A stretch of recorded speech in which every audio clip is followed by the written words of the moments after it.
Paul. Wow, okay. He's a guy that I like.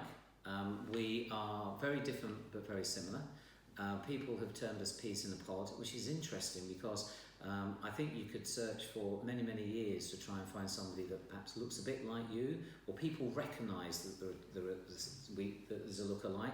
The traits, we are different, but we have similar traits, so we actually fit together very well in an odd way. He's very comfortable to be with, so I think we may have mentioned we've rowed for many hours and not necessarily spoken to each other, not because we don't want to, but because there isn't a need to. No, people talk about husbands and wives and you know, your best friend, you don't need to talk, and that's quite true. You don't. If you're comfortable in your own skin and the person you're with, and you there's a connection, whatever that might mean. I don't know what that means. But Paul and I, in my opinion, have that. We have a similar sense of humour, but very different. So when we're joking, we can understand what we mean without, what do you mean by that? Oh, how dare you?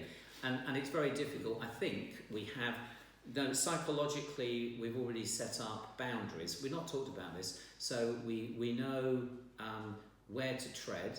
And if you get a reaction early on that isn't the right one, you back away, if that makes sense. So all of those things are important. You know, we talked about fitting together.